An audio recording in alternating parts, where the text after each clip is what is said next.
Web Rádio CRA-RJ, a rádio do Conselho Regional de Administração do Rio de Janeiro.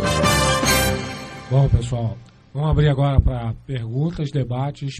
Esse recrutamento que o senhor passou agora no final sobre questionário, esse tem um padrão, tem um formulário já pré-definido, ou eu tenho que fazê-lo? Na verdade, esse questionário, a empresa tem que colocar aquilo que é importante para o negócio dela.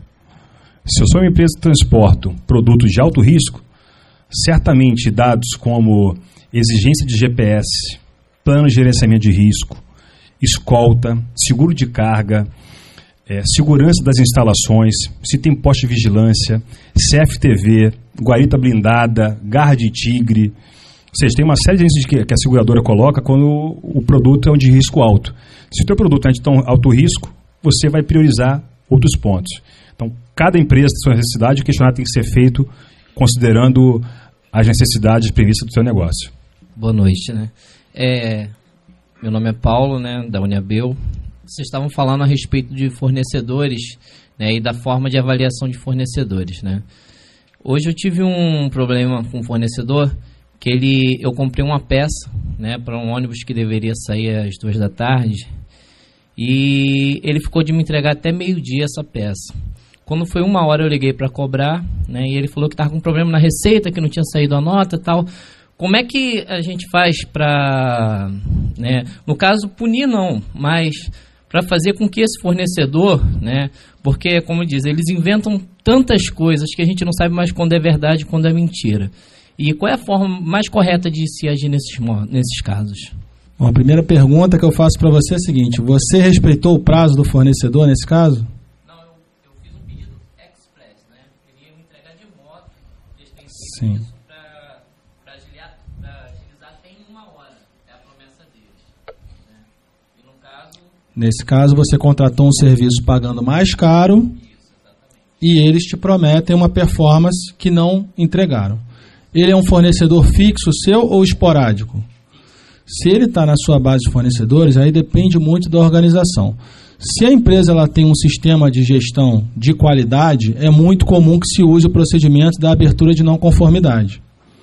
A abertura de não conformidade, ela obriga o fornecedor a investigar o motivo pelo qual ele não atendeu essa demanda e formalizar para você qual foi a causa e quais foram as ações corretivas para que isso não volte a acontecer, né?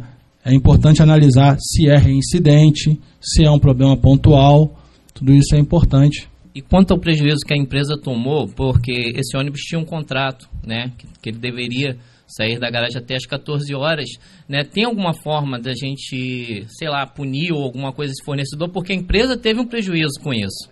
O que está escrito no contrato? Tem contrato? Se não tem contrato, fica muito difícil. Bom, se é um produto crítico, uma das formas de você se proteger da sazonalidade e chama de no-show, né? Todo furo de AG chama de no-show de fornecedor, uma ferramenta é estoque de segurança. Ele serve para isso, né? Proteger a empresa da sazonalidade e do risco da não entrega de algum produto ou serviço pelo fornecedor. É crítico o produto? Tem que ser tratado de forma diferenciada, como o Luiz abordou. Ok? Não, eu acho que outro ponto também é você não esquecer de fazer as lições aprendidas, né? Problema todo mundo tem. De repente o fornecedor até teve problema com a receita lá para emitir a DANF. Eu acho que o fato de penalizar ou bonificar ele é importante desde que esteja devidamente esclarecido. O Luiz colocou lá que se você não disse para o fornecedor que você precisava, você não pode punir nem bonificar. Você não pode cobrar ele prejuízo porque isso não estava escrito no contrato. E acho que independente existe o contrato, né? Mas é tentar entender do cara por que aquilo aconteceu. Se você chegar à conclusão que realmente o cara estava te dando uma volta, esse cara não deveria ser seu fornecedor. Agora, se realmente você entendeu, foi lá e viu e o cara realmente teve algum problema, sei lá né? Aí você tem que tentar ajudar o cara a desenvolver isso e mostrar para ele a importância que tinha de cumprir, que não era só uma frase de efeito, entregamos em 2 horas, né? A gente vê muito isso em entrega de pizza, né? Se você não receber, eu devolvo o dinheiro, né? E por acaso, né, isso é estratégia, tem várias vezes que os caras não entregam, Para você contar para todo mundo que ganhou de graça, para 50 comprar querendo ganhar de graça. Talvez não seja o caso dele. Então, assim, pessoal, tem que primeiro ter claro, porque como é que você vai penalizar alguém que você não tinha contrato? Segundo, tem que entender realmente o motivo do atraso do cara, porque senão amanhã ele vai atrasar de novo, daqui a 5 dias vai atrasar de novo, você nunca vai resolver o problema. Então acho que você tem que chegar lá amanhã, chamar o cara e falar, bicho, olha o problema que isso aqui deu, o que você está fazendo para não atrasar de novo, o que realmente aconteceu? Porque senão vai atrasar depois. Só um comentário. Uma boa prática hoje, dentro da parceria com o fornecedor, é o conceito de ônus e bônus. Esse conceito de ônus e bônus consiste no seguinte: você acorda com o seu parceiro, dentro do contrato, a performance esperada.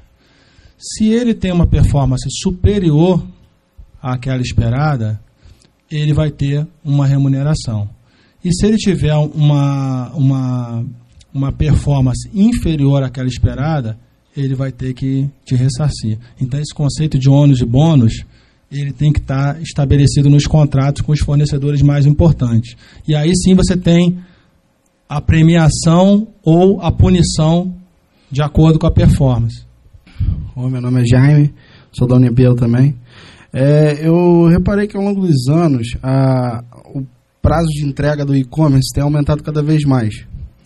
E, assim, minha empresa ela tem esse mercado também. Só que ela tem um prazo de entrega de 3 dias, que a gente usa o correio para isso. Só que nós temos muitos problemas em relação a esse prazo.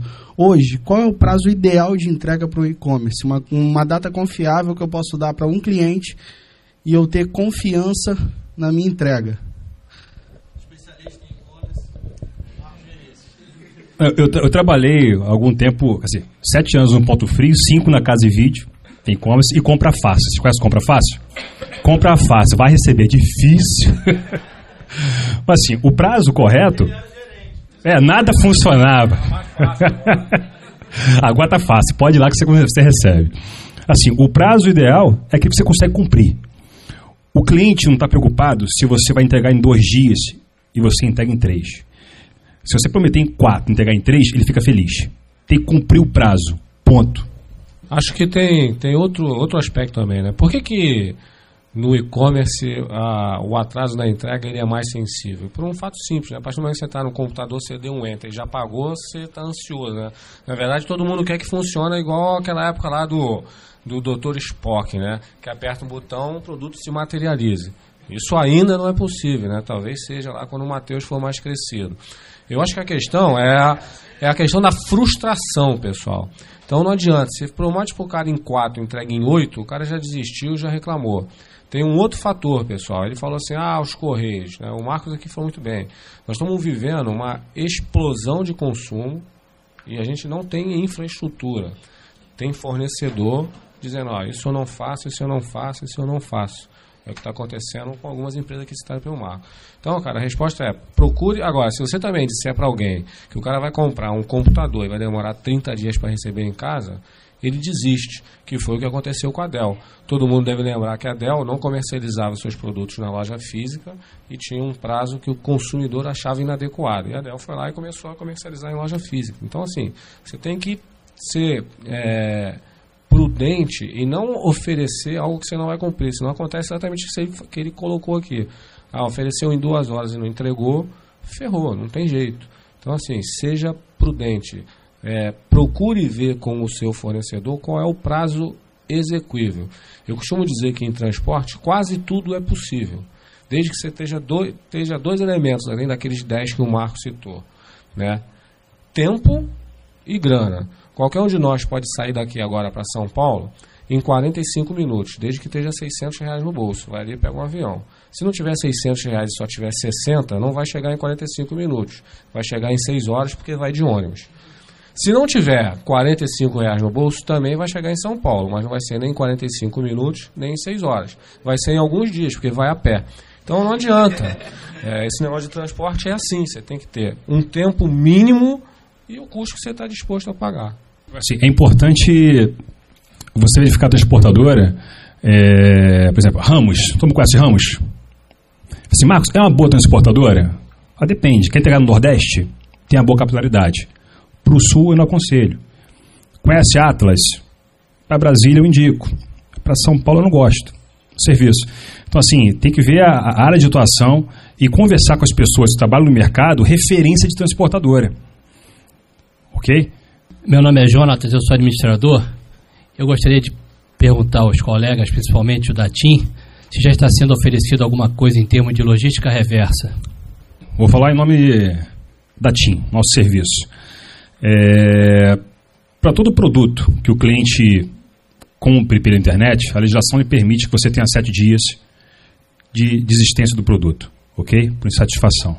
Se você comprar um produto num ponto, você pode até trocar, mas o ponto de venda, ele não é obrigado a trocar um produto por insatisfação. Você viu o produto. É uma questão comercial trocar o produto ou não para você.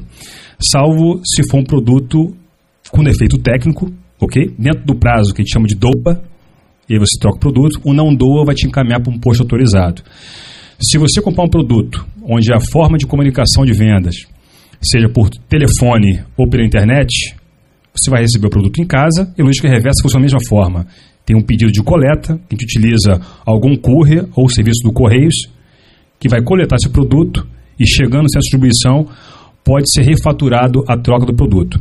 O benchmark do e-commerce é reprocessar a troca antes do recebimento do produto. Então você vai morrer aí em 10 dias para receber um novo produto. Então assim, não espera chegar o produto no CD. Você pediu a troca, eu startei o processo de troca. Pode ser um go back, que a gente chama, tá? É uma troca simultânea. Eu já levo o produto que você trocou e coleto o outro. E vai para o centro de distribuição do operador logístico. E para e-commerce, mesma coisa, mesmo critério. É o Código de Defesa do Consumidor que tem aí e temos que respeitar, né? Não, mas eu quero completar isso, só aquele que vai ser descartado. Aquele que vai ser jogado fora. Sim, tem uma empresa que funciona em São Paulo, onde eles têm uma máquina especial, vão dentro do nosso centro de distribuição, eles destroem os produtos completamente e fazem o destino ambientalmente correto. Tem empresa certificada para isso. Ninguém mais pode fazer isso. Tem a Lei Nacional de Resíduos Sólidos, que entrou em vigor agora, que ela estabelece critérios bem rigorosos com relação à logística reversa e compromisso das empresas, obrigatoriedade, inclusive, de fazer esse processo. Então, as empresas já estão ainda aprendendo, estão se adaptando a isso, mas essa vai ser uma realidade muito forte. Todo fabricante ou todo distribuidor ele é responsável por aquele produto que está lá funcionando no seu cliente. Seja ele um celular ou um grande equipamento. Vai ter que fazer essa logística reversa, sim, e esse vai ser um grande desafio nas organizações aí no futuro, os próximos anos aí pela frente. Só para complementar e contribuir, lá na Wilson a gente presta serviço para algumas empresas e muitas delas do segmento farmacêutico. O segmento farmacêutico já evoluiu talvez um pouco mais do que os demais. Então hoje todo o medicamento que está lá na ponta, que por algum motivo ele precisa ser devolvido, ou na farmácia porque venceu, ou porque amassou, ou porque o vidrinho quebrou, isso tem que voltar para dentro da indústria. E a indústria sim dá esse destino. Muitas das vezes a conta nem fecha, então várias vezes eu trago um produto lá do interior de Xique na Bahia, que custou uma grana para eu trazer ele de volta, vai gastar uma grana para eu levar ele para uma área de tratamento de resíduo, porque esse produto precisa ser incinerado, e no Rio de Janeiro tem 2 empresas que cobram caríssimo para incinerar, do que se eu falasse para o cara, joga o produto fora. Então, alguns segmentos já têm esse compromisso de regressar com o seu produto para a origem, para eles darem esse tratamento. Claro que isso ainda é difícil. Eu, por exemplo, trabalhei uma época na indústria química e a gente tinha preocupação há 10 anos atrás com a embalagem vazia. Nós tínhamos várias embalagens de 1000 litros que eram uma caixa d'água perfeita. Imagina uma caixa d'água de plástico. E o cara comprava 1000 litros de produto químico e aí depois a gente tinha que catar esse negócio de volta, senão o cara enchia com água potável. E aí bebia aquele negócio, se contaminava e acionava a gente. Então a gente já tinha essa preocupação de trazer essa embalagem vazia, furar para não reutilizar. Então isso é uma prática que vem crescendo. Ainda tem poucas empresas especializadas em logística reversa. Existe já uma entidade que só trabalha com logística reversa. A gente estava até comentando aqui na hora da sua pergunta, tem um amigo nosso que adora esse tema e estuda bem, mas isso ainda é um grande desafio. A gente passou aqui o tempo todo falando o quanto é difícil entregar o produto bonzinho para o cliente. Agora imagina o quanto é trazer esse negócio totalmente destruído.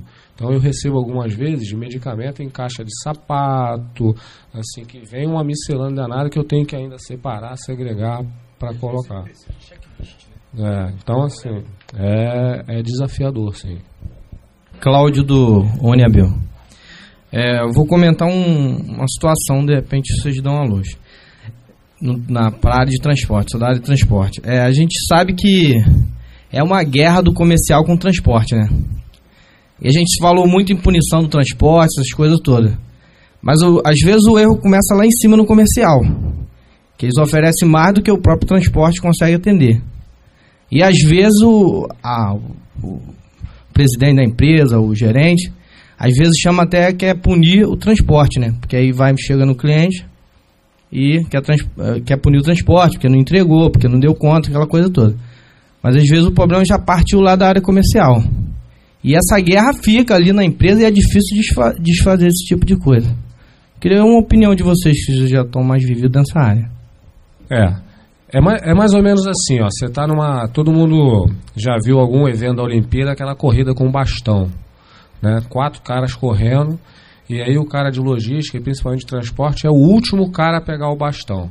É aquele que o primeiro cara teve uma cãibrazinha e correu mal, o segundo deixou cair o bastão, o terceiro ficou olhando para a menina que estava lá na arquibancada, e aí te entregou aquele bastão, todos os teus concorrentes já estavam lá na frente, o cara falou, meu irmão, se vira, você tem que chegar na frente de todo mundo. É mais ou menos esse o cenário. Eu costumo dizer para a galera que trabalha comigo lá em logística que nós somos igual goleiro de futebol. Defende 32 pênaltis, ninguém lembra da sua mãe, mas tomou um gol, todo mundo xinga ela. E aí eu concordo com você. Eu acho que o grande desafio é você conseguir mostrar para a área comercial que tem coisas que não são totalmente execuíveis. É mais ou menos assim. Algumas vezes a área comercial, fechei um pedidão, né, para entregar lá em Chique na Bahia, mas tem que ser depois de amanhã. Você fala, meu irmão, depois de amanhã não tem jeito. Ou então a gente vai mandar de avião. Você mandar de avião, o frete custa mais do que a mercadoria. Então, o que eu acho que é o caminho, um dos caminhos, é você começar a integrar as áreas. Muitas das vezes, o cara lá da ponta de transporte também só fica reclamando e não mostra a realidade. Você tem que comprovar com fatos e dados. Você tem que mostrar, cara, não sou eu que não quero fazer. Eu já trabalhei numa empresa que o primeiro dia que eu entrei na expedição, eu vi uma frase que me chamou muito a atenção. Era escrito assim, que eu já vi em vários outros lugares, talvez nas empresas de vocês tenham. Escrito assim, milagres não fazemos. E aí você perguntar pro cara, mas por que tem essa frase? Pô, aqui todo mundo acha que a gente vai fazer milagre toda hora, né? Então, cara, eu acho que o caminho é conversar.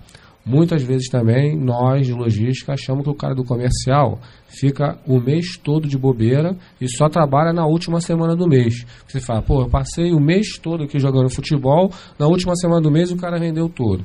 Eu tive um presidente americano numa empresa que eu trabalhei, que eu falei isso para ele, faz o seguinte, então vai lá com o cara, tenta vender na primeira, na segunda e na terceira semana.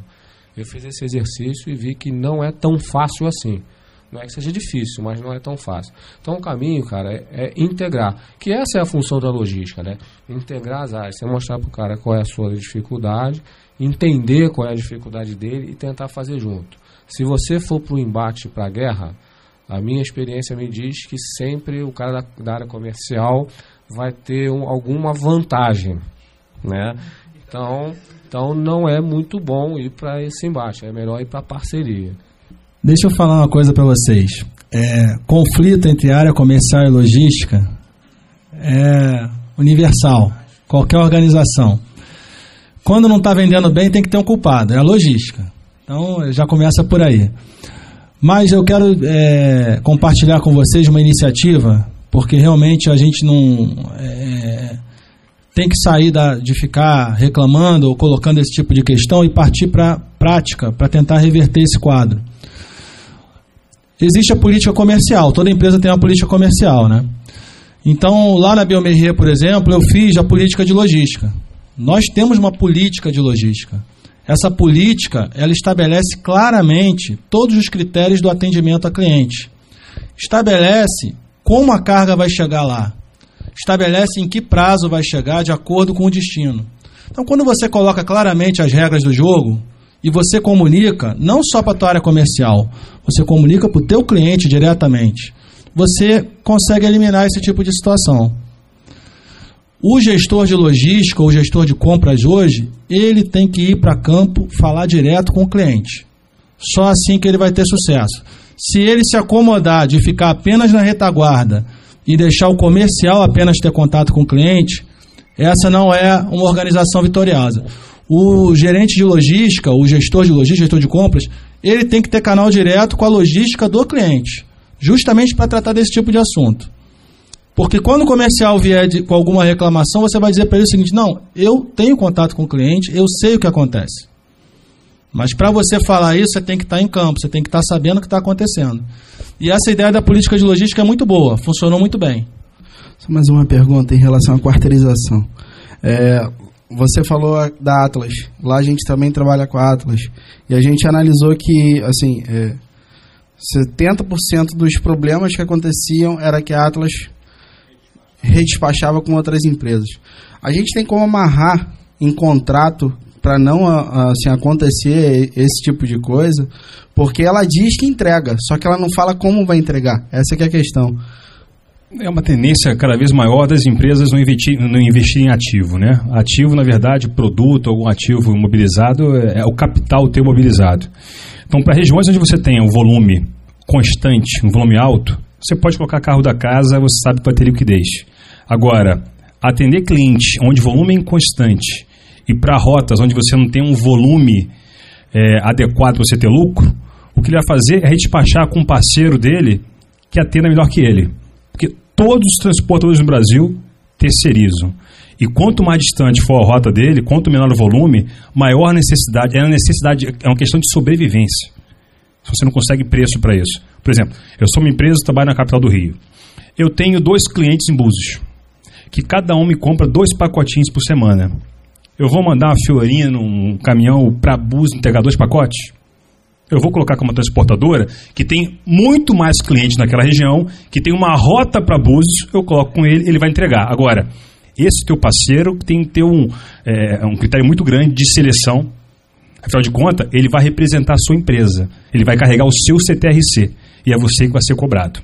Acho que outro ponto também é na hora de você escolher. Então, a gente falou aqui várias vezes, o que está acontecendo no mercado é que as empresas de transporte estão segmentando por produto. Então, para transportar produto farmacêutico, já começa que tem uma legislação que o cara tem que ter Anvisa farmacêutico, blá blá blá. Para químico, igual. E aí você tem que saber se esse cara é específico para o teu segmento e para a região. O que eu noto também, infelizmente, é que o embarcador, ele fala assim, é melhor trabalhar com um só. E aí, pessoal, tirando Correios, eu, por exemplo, do pouquinho que eu sei, não conheço uma empresa que ainda consegue atender todos os lugares. Então, o que você tem que fazer é pegar lá o mapa do Brasil e falar quem é bom para cá, para o Nordeste. Para o Nordeste é bom Cometa, Ramos e para o Sul. Para o Sul, Jundiaí, para cá. E aí você vai ver, porque aí você reduz essa possibilidade. Agora, eu vejo muita empresa que o cara quer ter 2 empresas para fazer o Brasil inteiro. Então, claro que quem está fazendo vai redespachar alguma coisa em algum lugar. E aí vai ser pior do que isso que o Marcos falou. Porque o cara nem tem parceiro, ele vai jogar no cara ali do lado. Né? Vocês também vão perceber que dentro de algum tempo os transportadores vão fazer algumas reservas de região. Então vai falar, nessa região aqui ninguém entra mais porque já é minha, nessa aqui. Já temos alguns lugares no Brasil que é assim. Você cota uma empresa e ela vai lá educadamente, te bota uma tarifa tal para nem participar, porque ela já sabe que aquele mercado ali é da outra empresa. Então, assim, a quarteirização, pessoal, ela vai acontecer. A gente estava comentando ali no café de uma situação que eu passei e uma pessoa fez uma pergunta de como acabar com a quarteirização. Não tem como. O que você tem que fazer é, primeiro, selecionou bem. Aquele cara, ele tem perfil naquela região, ele usa os parceiros corretos? Porque se ele usar, menos mal. Agora, se você pega uma transportadora que a estrutura dela é toda no sul e bota o cara para ir para o Nordeste, a chance de dar problema é um pouco maior. Assim, meu nome é Thiago, né, da Uniabil. Eu tenho no trabalho tem acontecido um problema com o operador no Espírito Santo. E há uma grande dificuldade, tem mais ou menos uns 15 dias que a gente negocia cota com vários transportadores lá, e as operações no Espírito Santo, em alguns estados assim, tem estado muito abaixo, a qualidade da operação muito abaixo do Rio e de algumas capitais. Limpeza. Esse operador, ele não é um operador pequeno. Esse operador faz alguns clientes grandes. Ele tem já uma clientela razoável no Espírito Santo. Só que a qualidade da operação dele, os níveis de processo lá é muito baixo. E uma coisa assim que a gente tem sentido, eu no caso tenho cotado, tenho buscado assim, é falta de informação sobre esses fornecedores. Aonde buscar os melhores, aonde tá os melhores, quais são esses indicadores que representam que esse é o melhor, aquele é o melhor para aquela área, onde está essas informações? Bom, assim, é imprescindível que você tem o network ajuda muito, né? Que é a tua cadeia de relacionamento com profissionais que atuam no mesma rede que você trabalha, você consegue informações de fornecedores. Eu acho que tem alguns sites que o Hélio Merim pode indicar para vocês, que tem bastante informações, tem alguns catálogos que ranqueiam fornecedores. Mas, assim, no Espírito Santo, você tem apenas uma transportadora que tem alcance no estado inteiro. Pega Cariacica, Serra, Linhares, Caxeto, Mirim e Vila Velha, que é a Colatinense. Mais nenhuma. Bom, acho que uma outra, assim, é a tal do benchmark, né? Você tem que colar de alguém. Então, assim, você está falando que o seu negócio é higiene e limpeza, né? Eu, por exemplo, vim de uma indústria química, né, que tinha base aqui no Rio de Janeiro, a gente atendia o Brasil inteiro. Então, cara, a dica é você procurar produtos que sejam iguais ou similares ao seu. Não dá para você chegar pro Luiz e falar: Luiz, com quem a Biomerrier faz? Isso não vai te adiantar, porque o segmento dele é incompatível com o seu. Não pode nem andar junto porque vai dar problema. Então, a primeira dica é: vejam quem é compatível com o seu. Então, por exemplo, você tem aqui no Rio de Janeiro algumas empresas muito fortes, por exemplo, em produtos de limpeza. Você tem indústrias de limpeza, uma série de lugares, indústria química. Esses são os caras que você tem que procurar bater para ver quem está te atendendo. Então, você tem que ir ali no óleo de peroba, não sei onde, começar a ver quem são os caras e falar: poxa, quem está te atendendo? Vou pegar uma carona nesse negócio. Outra coisa que até o Marcos citou aqui, pessoal, às vezes você tem que ter algumas opções na vida, né? Uma é você ser uma sardinha, mas ser a sardinha, ou você ser aquele carinha lá que acompanha o tubarão. Se você for pequeno, trabalhando dentro de um operador grandão, a sua representatividade vai ser, você vai ser mais um, e o cara vai atender, né? Se tiver entre atender o cara que fatura com ele 1 milhão ou você que fatura 10 mil, o teu vai ficar por último.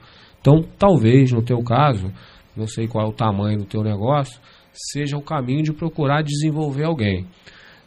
Terceira dica: levantar o popozão da cadeira e ir para o Espírito Santo, né? Que é um lugar bacana, né? Tem uma moqueca capixaba legal. Você vai lá e aí você faz assim: mas como eu vou descobrir? Para lá no posto de gasolina na entrada do Espírito Santo e fica olhando para os letreiros de caminhão, bem assim. Aí vai anotando os nominhos e os telefoninhos. Aí vai vendo. Aí depois vai no posto de gasolina e pergunta: pô, para onde que vai? Aí você começa a andar e vê onde é que tem muito armazém. Aí daqui a 3 dias você sabe muito bem o que roda ali no Espírito Santo. Então, assim, se você talvez fizer essas 3 coisas, né? Assim, tem que fuçar. Se você ficar cotando sempre os mesmos, o resultado vai ser esse aí que você tem. Você vai trocar do A para o B grandão, do B para o A, e talvez o teu volume não seja atrativo para o cara melhorar. Quero fazer um comentário, mas antes, só não apareceu meu contato ali por um problema técnico. luizeduardologística.com.br, lá tem e-mail de contato, tudo direitinho, tem algumas informações também interessantes de logística. Bom, o que eu ia falar é o seguinte, eu esqueci de falar na apresentação, e tem a ver até com essa questão de trabalhar com transportadoras, seleção de transportadoras. Pessoal, quando vocês estiverem selecionando um fornecedor importante, dentro do processo, não deixem de fazer a pesquisa de satisfação com os clientes desse fornecedor. Isso é fundamental. dentro do processo de seleção, tem que ter uma etapa que é verificar a satisfação justamente para identificar esse tipo de situação. Para você não entrar numa roubada, você tem que verificar como que ele está atendendo os clientes dele. Eu acabei de lembrar da 5ª dica. Vai lá e liga para os seus principais clientes e fala assim: amigão, estou com um problema, me ajuda aí. Quem é que opera bem aí para você? Porque esse cara compra produto seu e de mais uma meia dúzia de gente. Ele compra, pelo que você falou, a sua empresa é uma distribuidora de produto de higiene e limpeza, é isso? Então ele compra toalhinha da Kimberly Clark, que vem de Mogi das Cruzes, ele compra de uma opção de lugar. Chega lá para os teus principais clientes e fala: bicho, tô com um problema, não estou te atendendo bem. Quem é que chega aí com outros produtos? Só quer falar: aqui chega Colatinense, aqui chega Joãozinho, aqui chega Amarelinho. Talvez esse cara também você vai descobrir, vai minimizar coisa que o teu concorrente já fez, você vai ganhar de graça. Outra possibilidade é você verificar no mercado, alguma empresa diferente do seu segmento, que vocês possam utilizar o mesmo transportador e negociar junto. O famoso transporte colaborativo, né? Então, assim, quando eu gerenciei a Casa e Vídeo, eu fui no Espírito Santo várias vezes, tinha loja lá, e eu conheci um gerente de uma transportadora, que é do Hortifruti. Falei: como é que é o teu fluxo logístico? Ele: o caminhão vem com abacaxi de Linhares para o Rio de Janeiro e volta vazio. Falei: meu vai cheio e volta vazio. Falei: me passa o preço. Ele: pra quê? Falei: transportar, televisão, o som e tudo mais, aquela muambada da China. Aí ele: não, beleza. Ele: beleza. Ele conseguiu um preço 1/3 do que eu pagava. Então, vinha um caminhão cheio de abacaxi e voltava com abacaxi eletrônico. Ok? Então, assim, eu consegui reduzir o frete em torno de 2/3 do custo que eu tinha. Ele pagou o custo fixo dele, que voltava, na área de transporte chama de bater lata, né? Voltar não batendo lata. E ficamos 2 anos e meio com essa parceria. Ok? Depois ele conseguiu um frete de retorno mais rentável para ele e largou a Casa e Vídeo e procurou outro. Mas foram 2 anos e meio pagando uma redução de 2/3 no frete, com um segmento completamente diferente do nosso. Okay?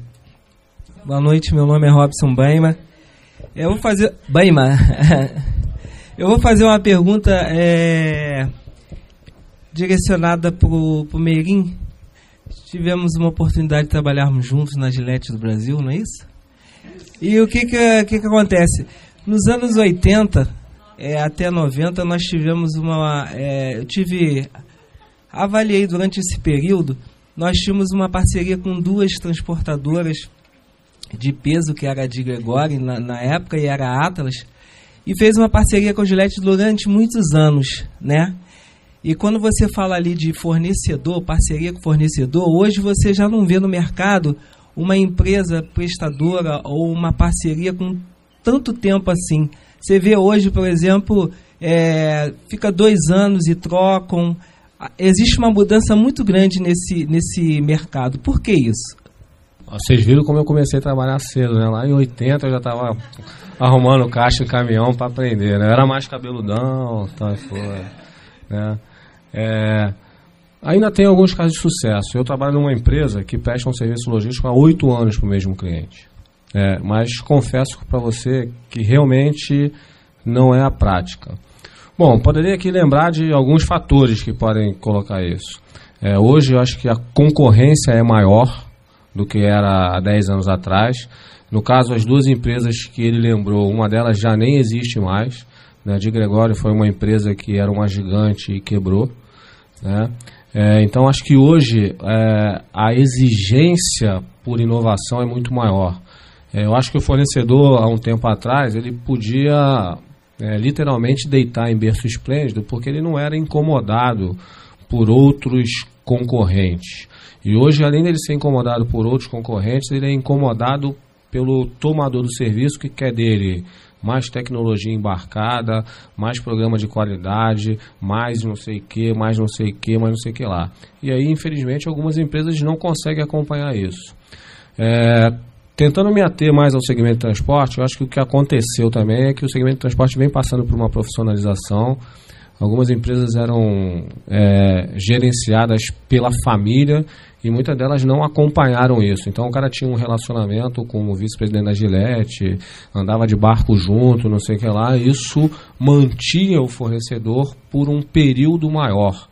E hoje não tem mais como isso. Então, eu trabalhei com o Marcos na Casa e Vídeo, ele já saiu para um lado, eu saí para o outro, a gente já rodou 4, 3 empresas, porque o profissional também fica 2, 3 anos. Dificilmente você vê um cara que está no mesmo lugar há 15 anos. E aí, quando você entra, você tem outras ideias e talvez aqueles fornecedores que estejam lá não acompanhem essas ideias ou não acompanhem essas necessidades. Então, o Marcos citou, cheguei lá, fui desenvolver um courier novo, porque quem estava lá não me atendia.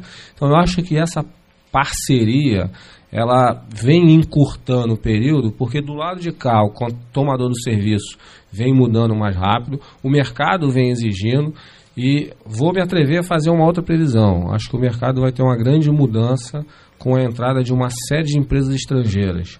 Eu não sei quem está acompanhando aí o segmento de logística. Hoje, sei lá, a gente tem uns 40 operadores logísticos, daqui a 5 anos nós vamos ficar igualzinho o banco. Ou você vai ter conta no Bradesco, no Itaú, no Santander, ou no HSBC, ou então não vai ter conta. Eu acho que isso também está acontecendo no segmento de prestador de serviço de logística. Vai acontecer em transportadora, vai acontecer em uma série de serviços. Vai começar a abrir, né, e as empresas vão comprando outras e vão comprando outras. Não sei quem acompanha aí o mercado. A AGV, que é um dos operadores logísticos, recentemente comprou mais uma opção de gente, né? Grande parte das empresas de logística deixaram de ser familiares e são extremamente profissionais, muitas delas ancoradas em fundos de investimento. Então você pega aí dos 10 maiores operadores logísticos, 7 são bancados por bancos e por investidor. E investidor quer retorno. Então não deu resultado, o cara vai para outro, vai para outro. Então acho que está ficando mais difícil sim essa parceria duradoura. Assim, a Tegma adquiriu a Direct, a DHL, que pertence ao Correio Alemão, adquiriu a Excel, que era a segunda empresa de logística do mundo. Se vocês não podem, só para fechar o que ele disse com propriedade, a gente não pode cair no erro de algumas empresas não encararem o teu prestador de serviço como parceiro. O que acontece algumas vezes é de você contratar por preço e rescindir o contrato por qualidade. Aí é tarde. Mais alguém? Bom, então antes de passar para a Elizabeth encerrar, queria agradecer, né, o pessoal da Uniabel. E é gratificante ver que, por exemplo, a Uniabel está investindo em mais um curso tecnólogo de sucesso.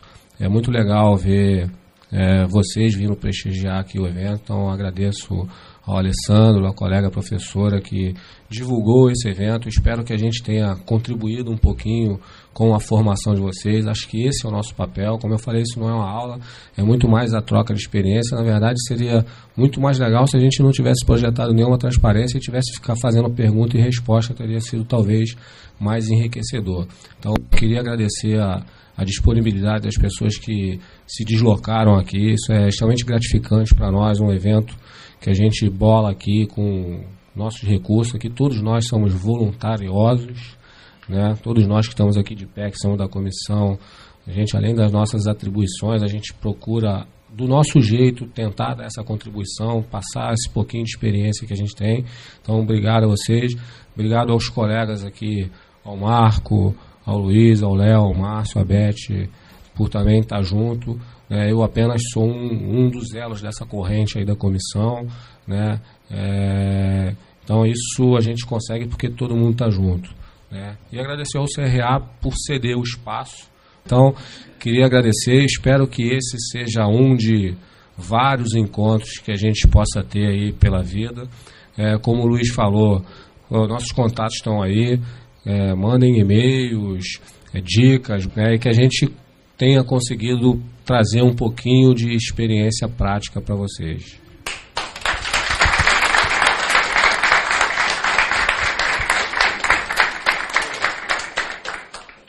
Agradeço a presença de todos em nome do CRA e também a participação dos colegas Luiz, Meirim e Marcos.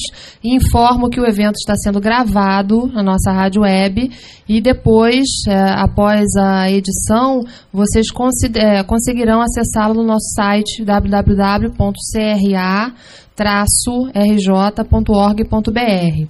Os certificados também serão enviados para vocês por e-mail, bem como a avaliação do evento.